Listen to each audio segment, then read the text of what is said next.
TV Imaculada, o Evangelho em primeiro lugar.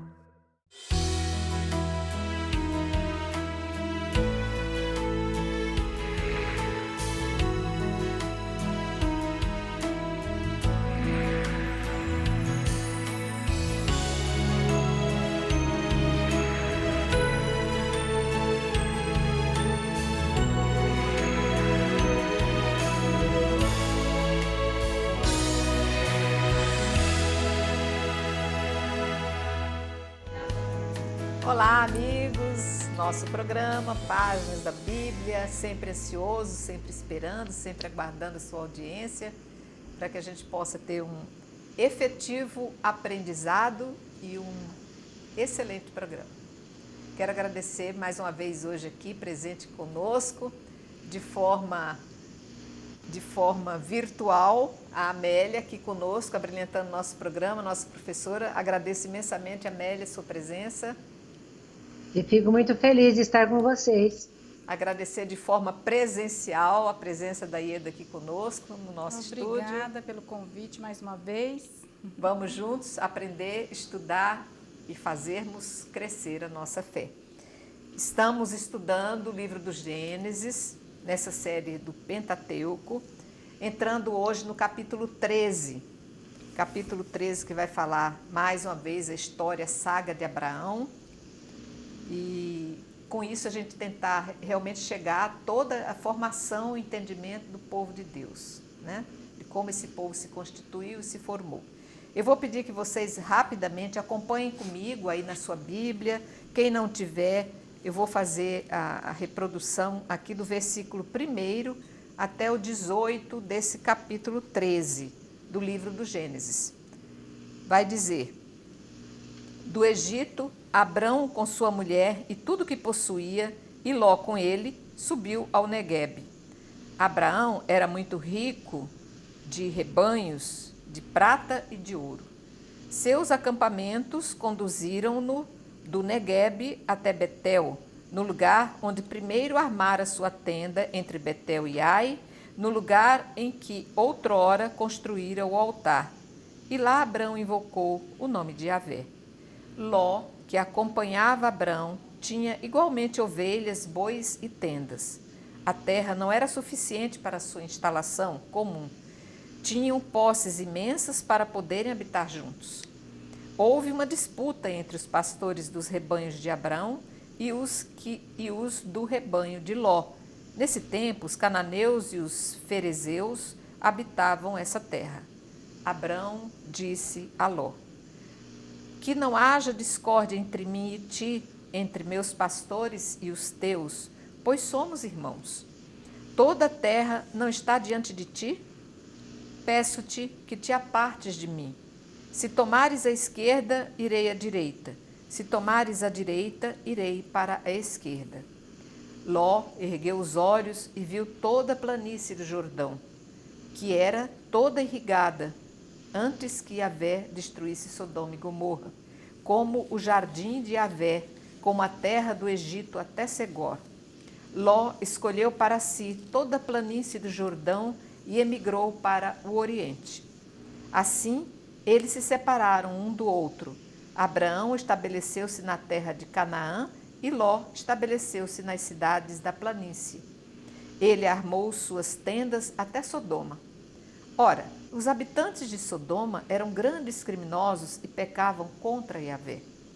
Yahvé disse a Abraão, depois que Ló se separou dele: ergue os olhos e olha no lugar em que estás, para o norte e para o sul, para o oriente e para o ocidente. Toda a terra que vês, eu a darei, a ti e à tua posteridade para sempre. Tornarei a tua posteridade como poeira da terra. Quem puder contar os grãos de areia da terra, poderá contar teus descendentes. Levanta-te, percorre essa terra no seu comprimento e na sua largura, porque eu a darei a ti. Com suas tendas, Abrão foi estabelecer-se no carvalho de Mambré, que está em Hebrom, e lá construiu um altar a Yahvé. Ieda, quero começar então por você. tentando entender exatamente essa questão da dominação da terra, como em outros capítulos você já tinha falado, a Amélia completou também, e outros que nos antecederam também já vêm falando sobre essa dificuldade de ter a terra, manter a terra e sua criação, né? Então, parece que aqui está sendo vital entre Abrão e Ló essa questão do entendimento da divisão de terras, né? Então, aqui esse trecho ele vai falar sobre a separação, né? Até aqui, eles caminham juntos, Abraão e seu sobrinho Ló. Então, quando eles saem do Egito, eles retornam, então, né, ao Negueb. Negueb é a região do deserto da Palestina também. Canaã, faz parte de Canaã, Negueb é a região da Palestina. E aí, então, em Negueb, o espaço, a ocupação da terra... O texto fala que Abraão ele possuía muito, o rebanho dele era imenso. E Ló também tinha o seu rebanho.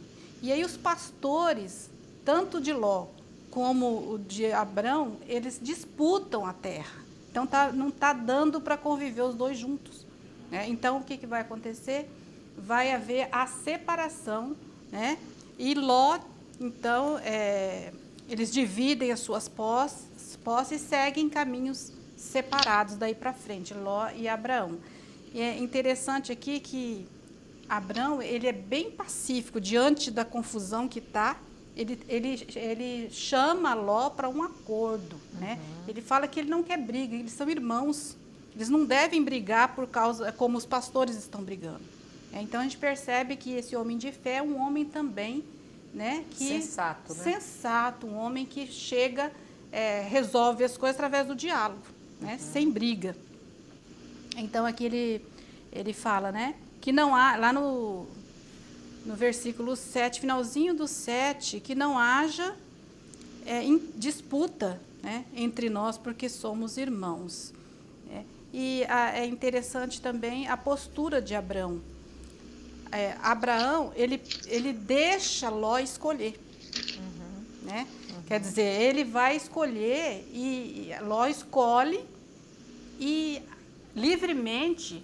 E Abraão fica com aquilo que Deus prometeu para ele. Apesar da terra de Canaã ser uma terra hostil, de deserto, aqui no Negueb, né, Ló vai escolher a parte que fica próximo de Sodoma e Gomorra, que é irrigada pelos rios. Né? E Abraão fica com aquilo que Deus prometeu para ele. E Amélia, então essa divisão não só vai acalmar a contenda que começa a existir entre os pastores, não entre eles, que são da mesma clã, né? Mas também não só vai favorecer esse apaziguamento, como também vai fazer com que eles se espalhem nas planícies, na vasta terra existente diante deles, né? Quando você começou a ler o texto, dá a impressão que os dois clãs estão bem ricos, né? Parece. Sim. E vai gerando muita tensão, porque a terra não está dando mais para os dois, né? A gente tem que lembrar, assim, que cada grupo fica se move dentro do espaço. Aí, conforme vai aumentando as posses, vai aumentando animais e pessoas também, aquele espaço não cabe mais para todo mundo. Começa a surgir, porque cada grupo ele quer defender o que é dele e também as fontes de água, onde tem a fonte de água, né? Agora, Abraão, ele é o mais velho e ele deixa o mais novo escolher. Aí eu já falava, isso é muito bonito, né? E aí, no olhar deles, Ló parece que se deixa levar pela primeira impressão, quando ele vai escolher. Já Abraão não, Abraão contempla uma região e vai, né? Mas isso é comum, porque não cabe.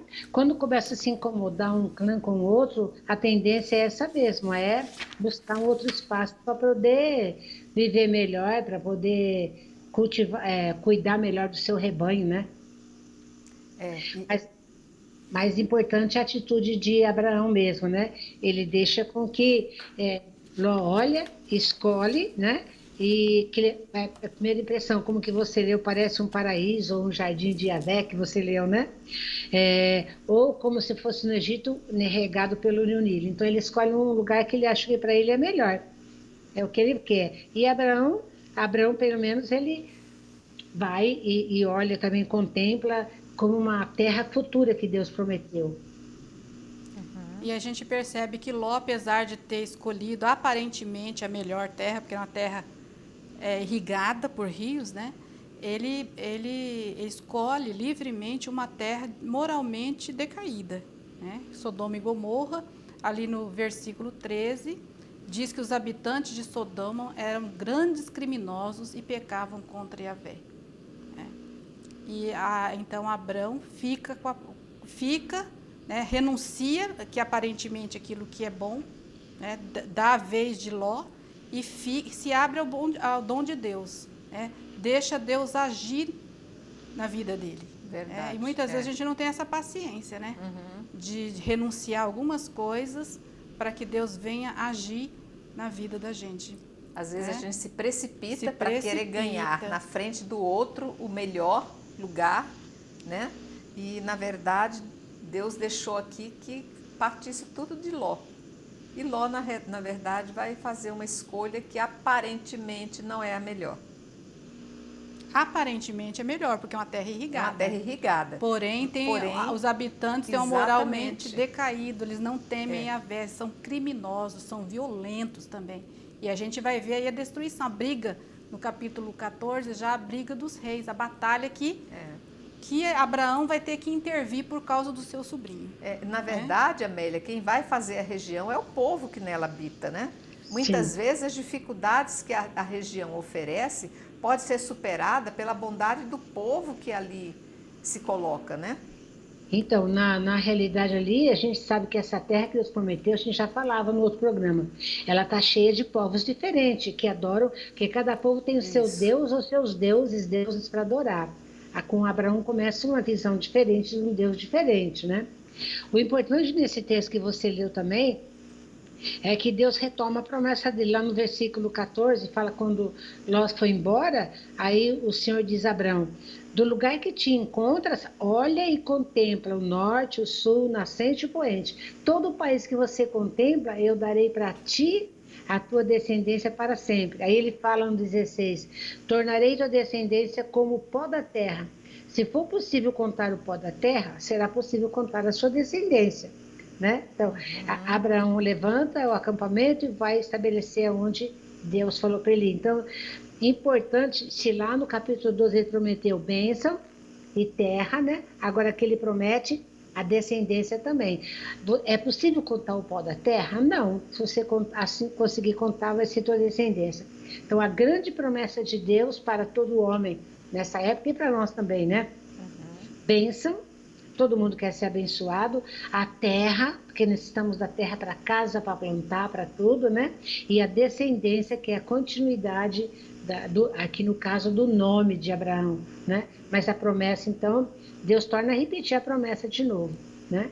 Aí ele fala, aí ele vai percorrer, não é agora que ele vai tomar a posse da terra ainda, né? Como dele, isso vai demorar um pouco, a gente vai ver com o povo só quando se liberta do Egito, mas já aqui completa a bênção de Deus, terra, a bênção e a descendência. E é lindo isso que Abraão recebe de Deus, essa missão de conduzir todo esse povo incontável que vai surgir a partir dele, né? Então, é uma promessa, ainda não está, a promessa vai se cumprir. Então, ele está caminhando na fé. Ele está ainda caminhando na fé, né? Na esperança de que isso se realize, apesar da mulher dele ser estéril. Essa descendência numerosa que ele vai ter, né? Quem vai realizar a promessa, né? Quem vai realizar aquilo que Deus tem reservado para cada um de nós é Ele. Com a graça dele, a bênção dele na vida da gente.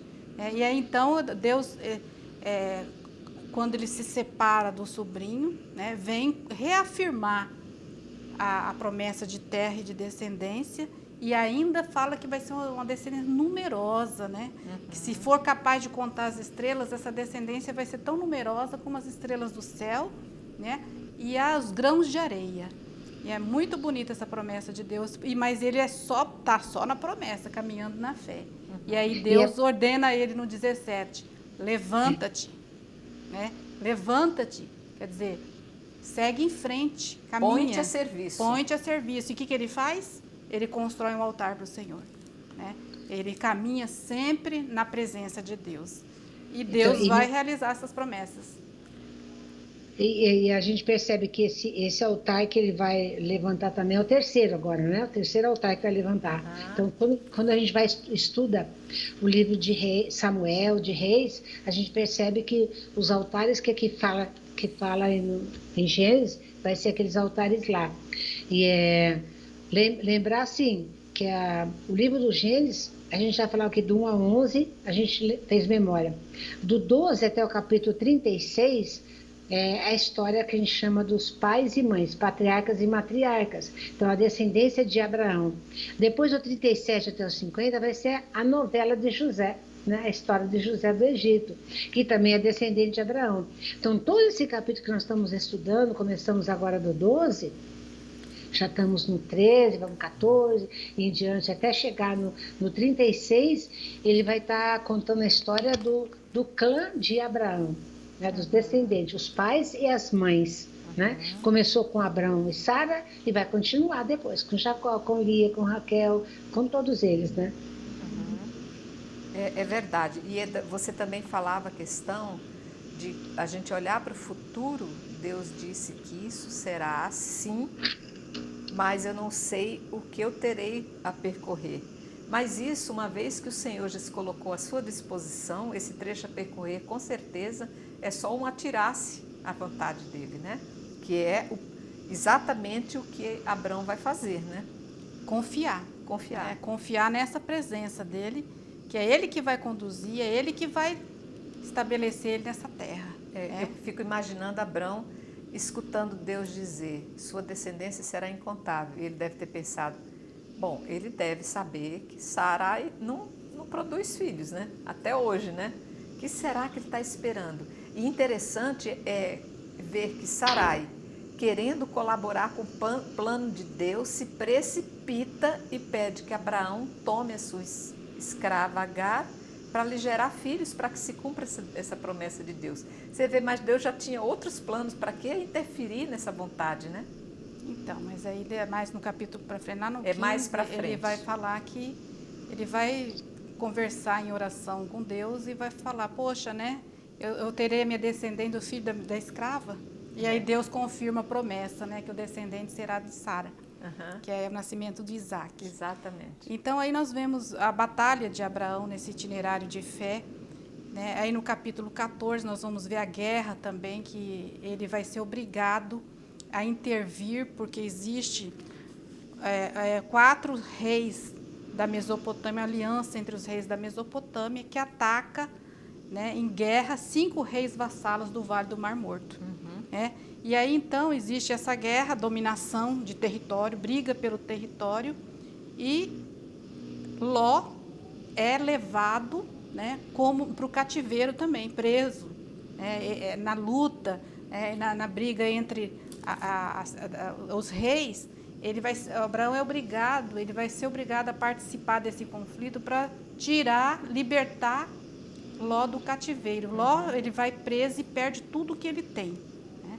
E aí, então, aí nós vamos ver que no capítulo 14 vai contar essa história que ele vai batalhar, né? Essa batalha dos reis e a intervenção de Abraão. E Abraão sai vitorioso nessa batalha. Então, Ieda, já que você entrou no capítulo 14, eu vou pedir que a Amélia e você aguardem um instantinho, porque eu quero deixar isso como cenas dos próximos capítulos, porque vamos fazer um pequeno intervalo e nós já voltamos, então, avançando aqui no capítulo 14. Até daqui a pouco.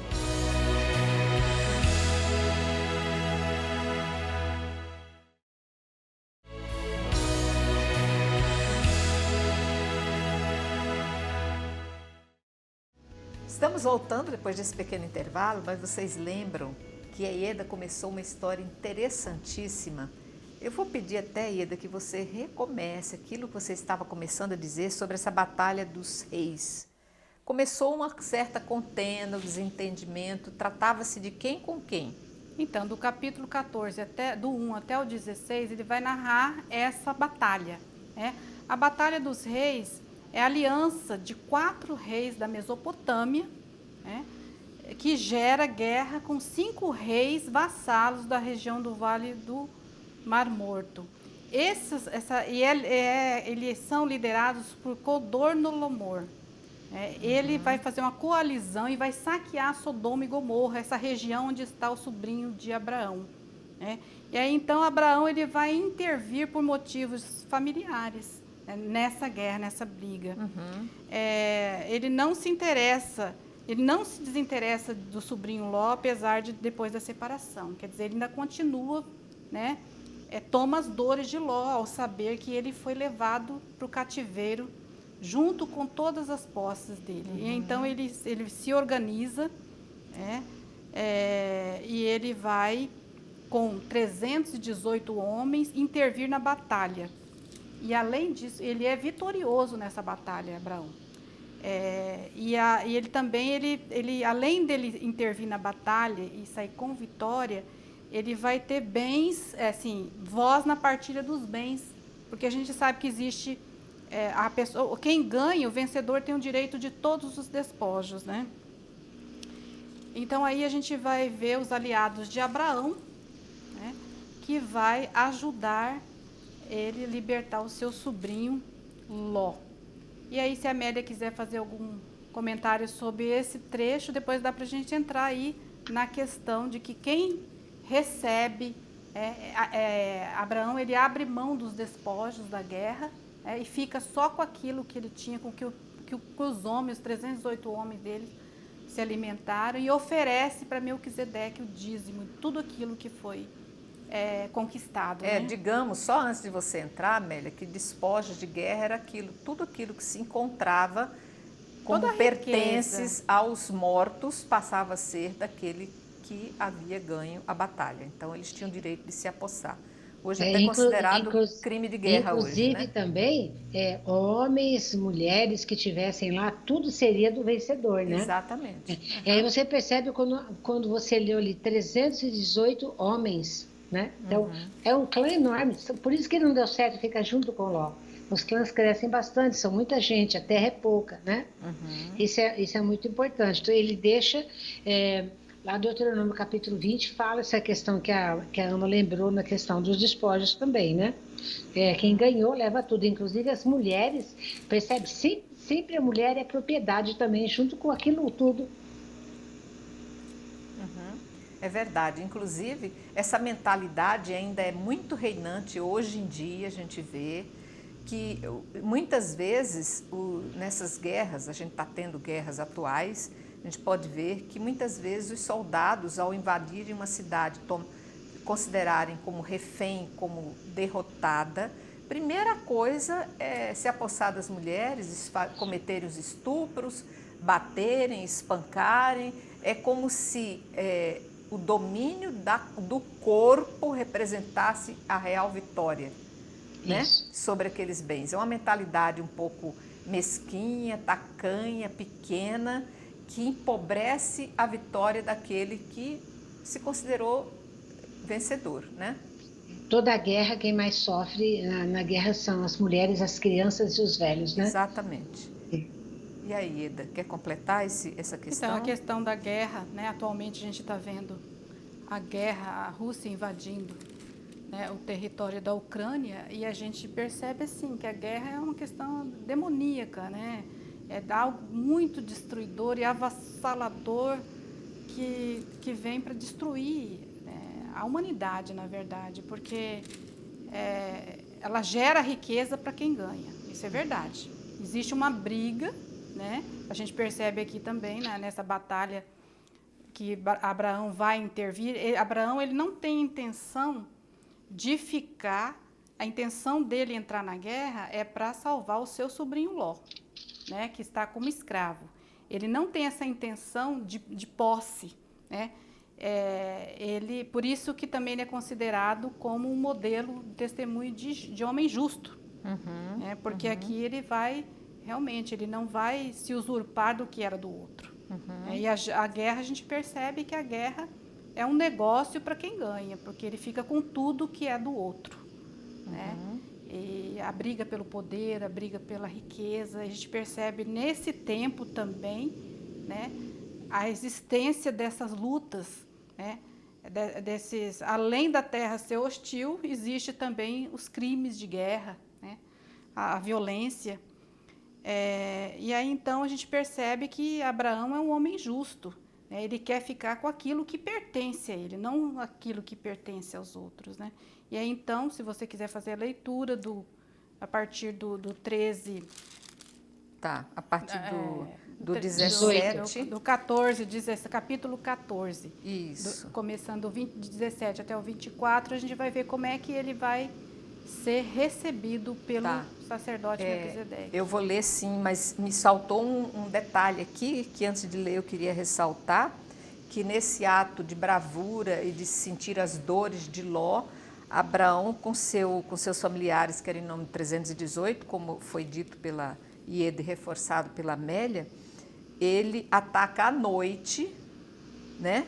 E ele e seus homens derrotam e perseguem todos aqueles homens e vão recuperar esses bens, como a Amélia diz, recupera o parente, recupera mulheres, recupera tropa. Isso aí é como dizer assim, peraí, não só vou fazer você ganhar a guerra, como vou pegar de volta tudo que era seu, né? Isso aí que é uma condição bonita por parte de Ló, que aparentemente parecia que havia se discordado de Ló na questão da divisão das terras. Então ele mostra aquele amor que entre o clã ainda continuava existindo. Então vocês acompanhem aí, por favor, a partir do versículo 17 até o final do capítulo 14, que vai ser o 24, que vai dizer: quando Abraão então voltou, depois de ter derrotado Cordolaomor e os reis que estavam com ele, o rei de Sodoma foi ao seu encontro no vale de Save, que é o vale do rei. Melquisedeque, rei de Salém, trouxe pão e vinho. Ele era sacerdote do Deus Altíssimo. Ele pronunciou esta bênção: bendito seja Abraão pelo Deus Altíssimo que criou o céu e a terra. E bendito seja o Deus Altíssimo que entregou teus inimigos em tuas mãos. E Abraão lhe deu o dízimo de tudo. O rei de Sodoma disse a Abraão: dá-me as pessoas e toma os bens para ti. Mas Abraão respondeu ao rei de Sodoma: levanto a mão diante de ti. Levanto a mão diante do Rei Altíssimo, que criou o céu e a terra. Nem um fio, nem uma correia de sandália, nada tomarei do que te pertence, para que não digas: eu enriqueci Abraão. Nada para mim, somente o que meus servos comeram e a parte dos homens que vieram comigo, Aner, Escol e Mambré. Eles tomarão sua parte. Amélia, você quer colocar sobre isso a questão da lisura que tinha Abraão, do homem correto que ele era, do homem que, apesar de receber, ele tinha uma noção muito exata daquilo que era real pertença dele? Então, o Abraão tinha aceito aqueles presentes lá do rei do faraó, lembra? Lá no Egito, né? Quando devolveu a sua esposa Sarai. Então, ali, o que ele faz? Ele aceita somente que esse sacerdote só dê a bênção a ele, né? Só aceita a bênção, né? Só aceito aquilo que meus servos comeram e agora de você eu só quero essa parte, só a sua bênção. Então, ele já tinha... Então, ele não fez uma guerra de conquista para enriquecer, ele foi salvar o Ló e a sua família, né? E aquilo que teria direito dele, ele disse: eu não quero nada, só me dá a bênção. É verdade. E aqui então, Ieda, no versículo 20b, e Abraão lhe deu o dízimo de tudo. Então, esse personagem Melquisedeque, né? Ele aparece aqui nesse capítulo 14, 17 até o 24, e ele aparece também no Salmo 110, no versículo 4, né? E também na carta aos Hebreus, no capítulo 7. Ele é um personagem assim, misterioso, e é a primeira vez que aparece a palavra sacerdote nas Sagradas Escrituras. Ele aparece como um sacerdote do Deus Altíssimo, rei de Salém, né? Rei da justiça, rei da paz, né? Salém aí é a abreviatura de Jerusalém, né? Salém também lembra Shalom, né? Da paz. Lembra. Né? Ele é rei. Né? Ele é rei e ele é um rei da paz. Ele aqui, Melquisedeque, ele vai ser citado também nessa. É interessante a gente pegar até um pouquinho o texto lá da carta aos Hebreus, que ele vai detalhar muito, vai falar muito bonito sobre a questão do sacerdócio. Ele vai comparar o sacerdócio de Cristo ao sacerdócio de Melquisedeque. Então, o sacerdócio de Cristo, né? Cristo, ele é sacerdote na ordem segunda ordem de Melquisedeque. Não tem início, não tem fim. Certo. É um sacerdote eterno e perfeito. Que é o capítulo 7, qual o versículo? Que é o capítulo 7. Versículo... Deixa eu pegar aqui para você ler para a gente. Ele é começa o comecinho, né? Então, que é eterno. Termina aqui, e aí depois ele vai explicar do 4 para frente a questão do dízimo de Abraão. Que vai dizer, ó, pequenininho essa introdução. Este Melquisedeque é de fato rei de Salém, sacerdote do Deus Altíssimo. Ele saiu ao encontro de Abraão quando esse regressava do combate contra os reis e o abençoou. Foi a ele que Abraão entregou o dízimo de tudo. E seu nome significa, em primeiro lugar, rei da justiça e depois rei de Salém, o que quer dizer rei da paz. Sem pai, sem mãe, sem genealogia, nem princípio de dias, nem fim de vida. É assim que se assemelha ao Filho de Deus e permanece sacerdote eternamente. Então, nossa, coisa, que poder né? então aqui, hein? Uma coisa para ajudar a gente, esse versículo, do versículo 18 até o fim, que você leu 24, é um acréscimo que foi colocado dentro do capítulo que a gente estava lendo, né? Certo. Na realidade, eles falam assim, literalmente ela foi incrustada na história dos patriarcas e matriarcas, né? Porque a gente sabe que sacerdote vai ter depois um tempo da monarquia, agora não tem, né? Mas é uma lembrança bonita que quem contou, né, para mostrar quem era esse sacerdote, né? Certo. Quer completar, então? A respeito da questão do dízimo. Jesus, só fazendo uma ligação entre o sacerdócio o sacerdote Melquisedeque, né, e o sacerdócio de Cristo, porque Jesus, ele não foi sacerdote, mas ele também ofereceu um sacrifício, né, com pão e vinho. Interessante que aqui também, né, Melquisedeque faz também, oferece a Abraão pão e vinho.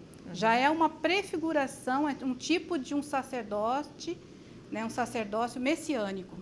Já é uma prefiguração do que vai acontecer com Jesus. Certo.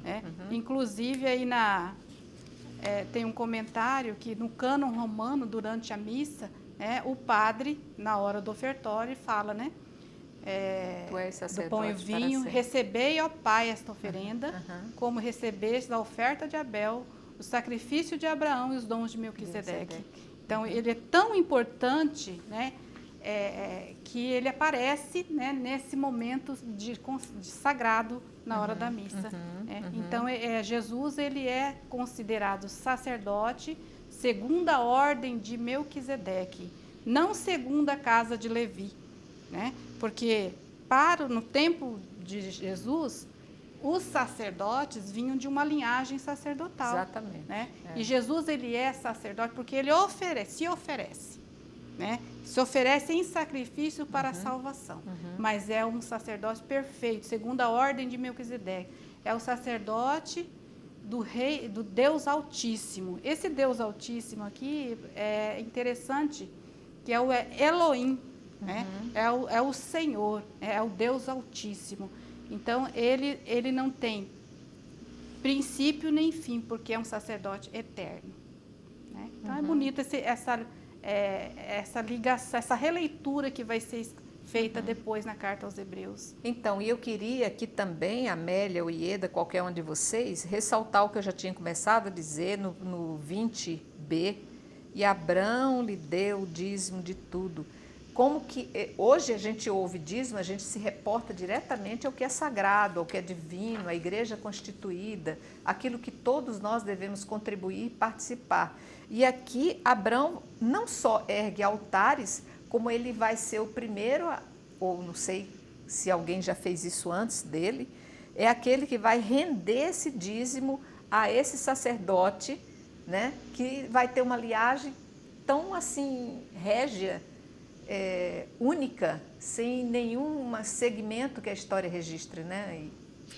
Na realidade, essa questão do dízimo que Abraão faz, e o povo, todos os patriarcas e matriarcas faziam, era oferecer um pouco do que se tem a Deus em ação de graças, porque Deus é que dá.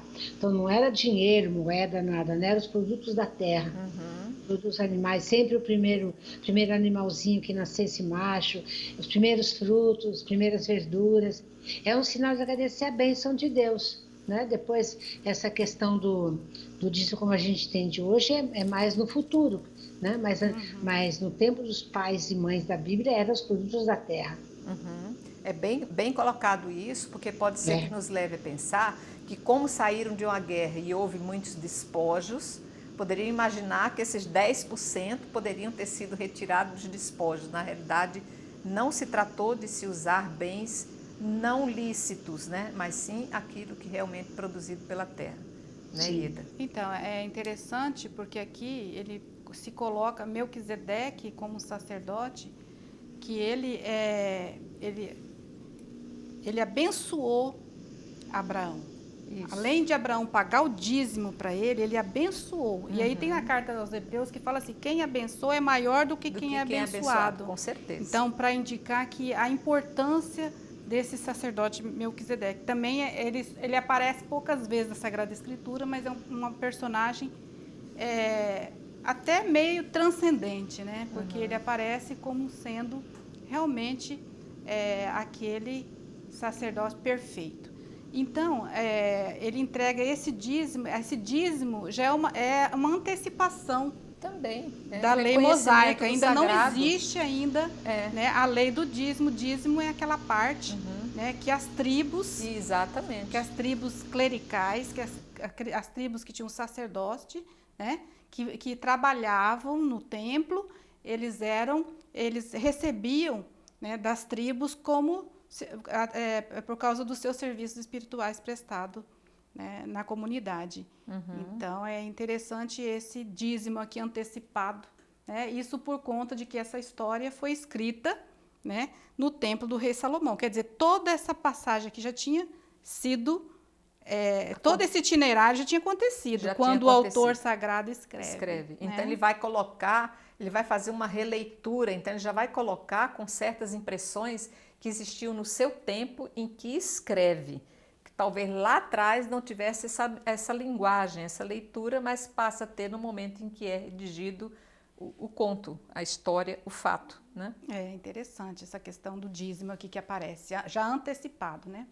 E, Melinha, essa questão também que a Ieda coloca de que quem abençoa, Ieda, você pode até completar também, quem abençoa está maior do que o que é abençoado, mas aquele que doa o dízimo reconhece que é menor do que aquele a quem se atribui esse dízimo.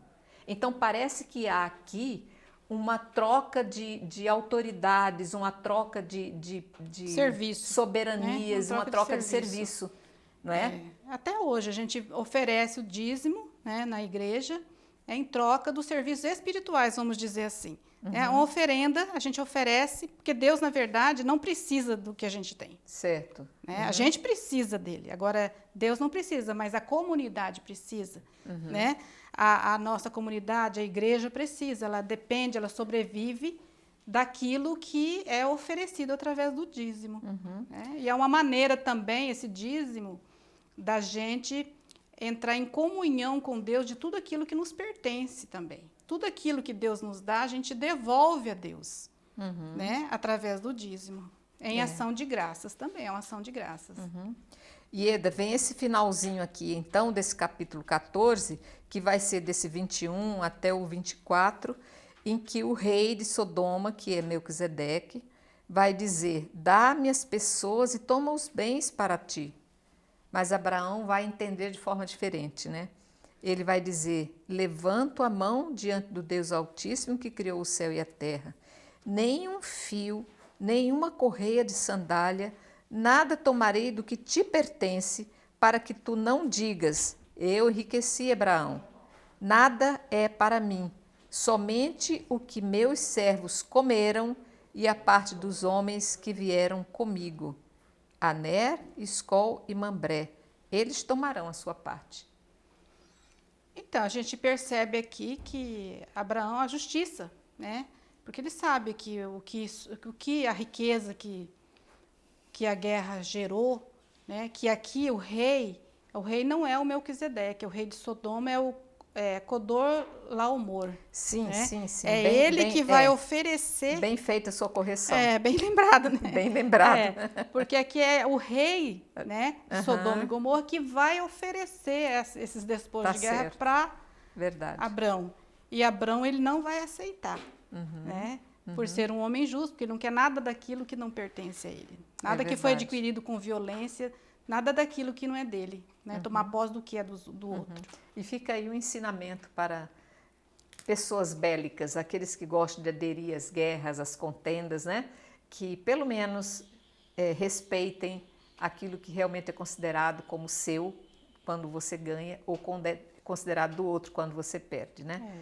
Mas, Ieda, eu quero aqui agradecer imensamente, vamos encerrando nosso programa, agradecer a presença da Amelinha, que esteve conosco aqui de forma virtual, agradecer a sua presença aqui conosco de forma presencial, dizer que esse programa sempre nos faz enriquecer, não só pelo conhecimento e pela fé que desperta em nós, mas também por tantas outras informações que a gente recebe e que vai aumentando nosso entendimento, né? Vai aumentando todo esse conhecimento que a gente deve ter. Amelinha, se você quiser encerrar com alguma coisa, eu já estou meio que partindo para os finalmente. Então, somente mesmo agradecer, né, pela acolhida, ter voltado novamente ao programa, né, agradecer a você, a Ieda, as meninas e os meninos da TV, e que a gente possa continuar aprofundando cada vez mais, né, a palavra de Deus. Ok, é um prazer sempre estar com você, Amélia, estava sentindo muito sua falta, que bom que você veio.